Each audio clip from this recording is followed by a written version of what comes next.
Meredith, tell me a little bit about what inspired you to join the journey of the Worthy Woman. Like, what about it called to you? Well, I learned about it when I felt like I was at an internal crossroads in my life. This is the best way of putting it. I felt like I had gifts to offer, but didn't know the right way to channel them. And I also knew that I was done with some behavior patterns, just ways of being in the world that I knew weren't helping me move forward at all. And I just, I needed some structure and I needed some tools to release those behavior patterns and also figure out how to channel my gifts. So kind of those two things simultaneously, channel my gifts into something that I could give to the world. And I love the title, The Worthy Woman, because, you know, I feel like for generations, I feel like many of the women in my generation were raised not to feel worthy, and we internalize that a lot. And so I think we all require a lot of support, a lot of outside support to relearn how to feel worthy. Mm-hmm. And I am the mother of a 3-year-old daughter, and I wanted to make sure that she grew up with a different way of being, with a different set of behaviors around her that allow her to feel worthy as well. Beautiful. What about the experience in the studio and using art to release these patterns, these belief systems, this sort of energetic imprint that we talk about that gets passed down in our culture, in our lineage, you know, collectively through women? What is it about the art that you feel is different than anything you've ever done? And why did it give you in the experience of such a powerful shift? So for me particularly, so I don't self-identify as an artist. Or particularly as a visual artist. I'm not a painter, I'm not a drawer. Those aren't things I do for a living. So art is not my typical mode, right? That's not what I typically go to. Movement is my mode. Writing is my mode. But those things had gotten to a point where they felt not stale is the wrong word, but maybe stale, maybe like they were too programmed or too linear, and they weren't touching those patterns. They weren't touching my subconscious the way I was hoping for. So bringing in this new tool, this new mode, allowed me to access something deeper, and it allowed me to touch kind of that raw energy inside of me that was something untapped. A childlike energy, some things that had been buried for a long time that I hadn't allowed out. But then doing it with art allowed me to do that in a safe way. Yeah. So it was a tool that offered both freedom and boundaries at the same time. And safety. Yeah. And safety, yeah. Like a container for that. Yeah, exactly. Right? And exactly. it's playful, right? Like it's, you know, I think that so many people we have, and I think this is part of that limiting belief system, that it has to be super painful and take a long time and, you know, not fun and joyful and freeing. And I've been through that with different modes of therapy and with talking and with writing, and all of that's fruitful, but it wasn't addressing these things that I really wanted to shift quickly. Right. And so tell me about the visceral experience that you had in using art. Like, how did it shift for you? How did you feel it in your body? How did it show up? Well, for me, I mean, I immediately, once Melissa set the container of the space and of the time and the moment that we were in, I was able to shift out of my head and into my body. So we were using our fingers to paint instead of brushes, which, you know, gave us direct access gave me direct access to what I felt like was my organ body, the really deep intuition that my organs and my cells feel versus the mediated way that I typically interact with the world. And so it was kind of a primal animal energy that we were able to move with the paint. And it was amazing for me to watch things unfold on the canvas, because I really wasn't attached to what appeared. We weren't trying to draw anything in particular or come out with a work of art.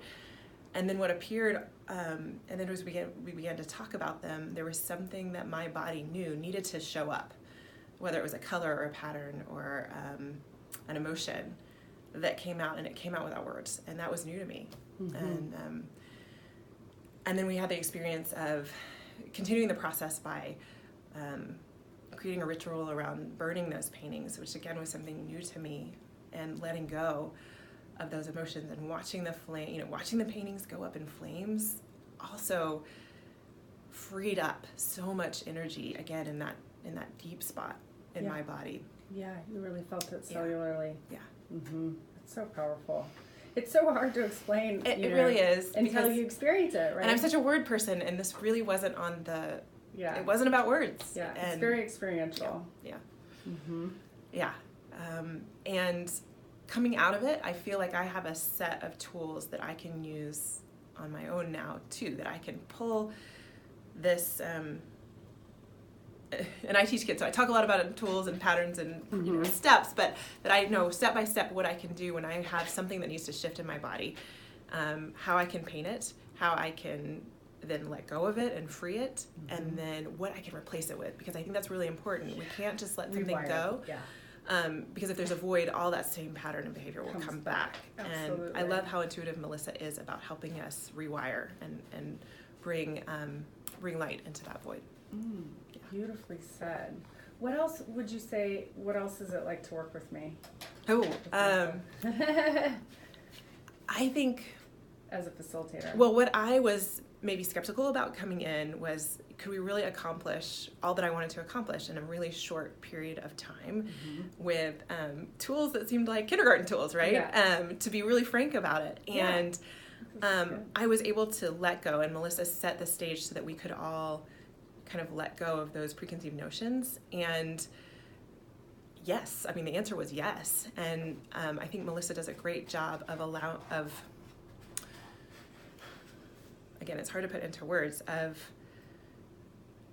giving us the tools for freedom of expression, and like I just said in the last answer, and for rewiring, but also letting it come out naturally. She has no agenda. She lets the path open up for us, and she facilitates that path opening up for us. But like any good river or any good path, the river needs a bank, right? Yeah. And so we don't know exactly where it will go, but it needs somebody to hold the edges for it. And I think Melissa does a great job of holding those edges. Oh, beautifully said. Thanks. Thank you. It's really pretty. So, and now that it's been, about a month and a half since you completed, you were in the May and you did the group. Yeah.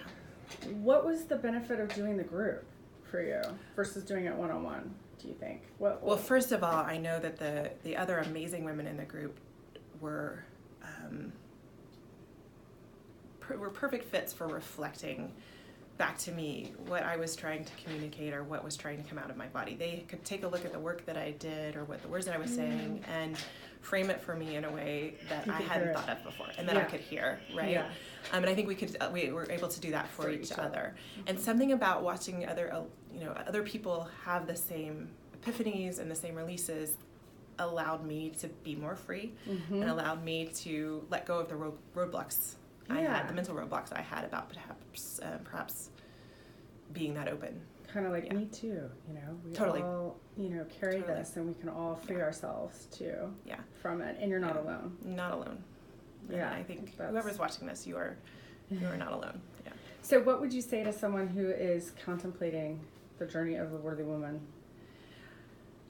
I would say do it. I think pay attention to what's coming up for you in terms of what kind of crossroads are you at, and what kinds of mental roadblocks are you throwing up for yourself, and decide whether having a new set of tools would be useful. For me, knowing that I can pass this along to my daughter, and we've had so many conversations about this work since I completed the course, knowing that I have something to carry forward. I always have a tool in my back pocket. That's been invaluable to me. The creative alchemy? Absolutely. Yeah. Yeah. So I say do it. Go for it. Awesome. Yeah. Beautiful. Thank you. Thank you.